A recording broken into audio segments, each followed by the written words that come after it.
Hey guys, welcome to First Gen Coins. If you grew up in a household where healthy money habits weren't talked about because your parents were too busy surviving, this space is for you.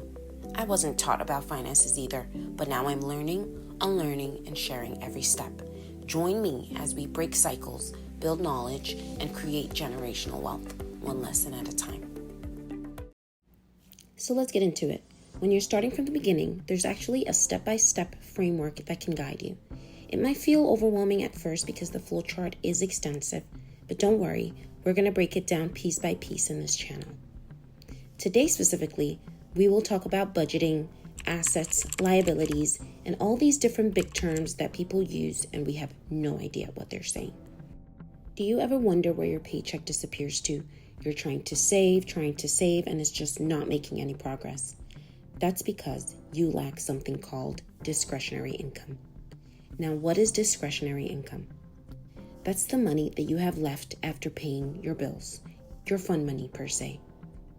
If you already have discretionary income, strong budgeting habits, then honestly, this video and this step might not feel as important to you. Your next step would be to build an emergency fund, and we'll talk about that in the next video. But if you're someone who struggles to find extra money at the end of the month, or you do save, but just not as much as you would like to, this is where you need to tighten up. And I'm not saying that you have to cut everything out. Just take a closer look at where your money is actually going. The reason this step is very essential is because you can't invest in stocks, you can't build an emergency fund, and you can't consistently save if you don't have discretionary income. You will end up struggling and surviving and just going day by day, living paycheck to paycheck. So you need that discretionary income. You need that money that's left after you pay for your essentials in order to build. And the only way to find that money is by budgeting and reducing unnecessary expenses. So without discretionary income, you really have no fuel to build wealth. And we can't talk about investing or building wealth until we create the space for it to be in our budget. It's not about cutting everything out. It's about choosing where your money goes so it aligns with what really matters to you. When I first started thinking of it as a plan and not a punishment, it got a lot easier. It felt more empowering. Some people think that they have to go extreme with budgeting, like they can't ever buy a cup of coffee or go out to eat with friends. That's not true. You spend on what matters to you and you cut back on what doesn't. This specifically was a wake-up call for me when I was spending a lot of money on Uber Eats. Try to reframe your spending categories into assets and liabilities. You're going to pay off your rent, your electricity, if you have a house, your water bill. Look at everything else that you have and where your money is going. Okay?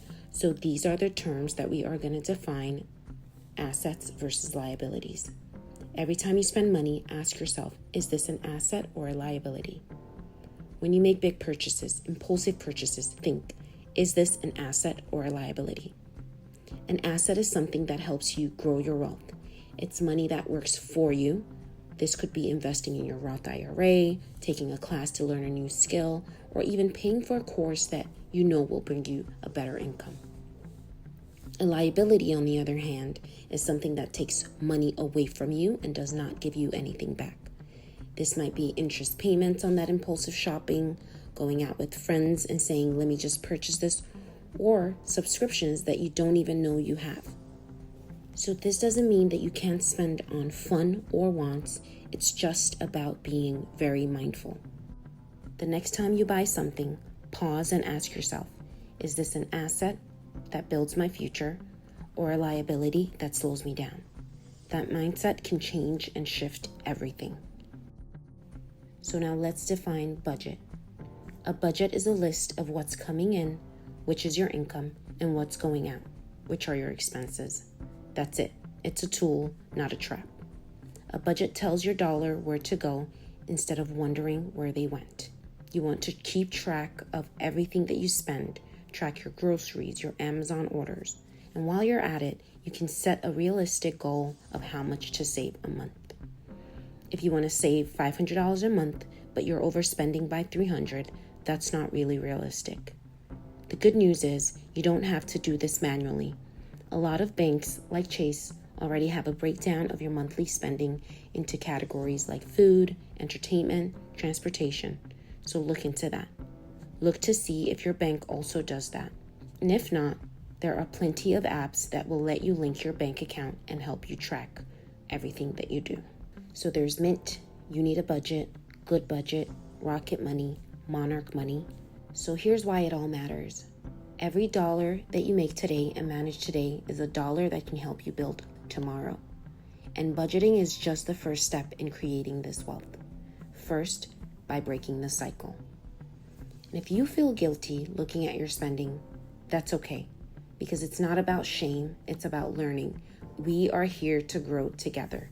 So I want you guys to track your spending habits for the next week, 2 weeks, 3 weeks to 1 month.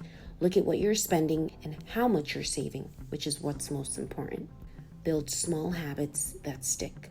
Drop a comment below with your favorite budgeting tips and apps or anything that you use that helps you with budgeting. And then in the next video, we will talk a little bit more about emergency funds, high yield savings account, and where to stash your money.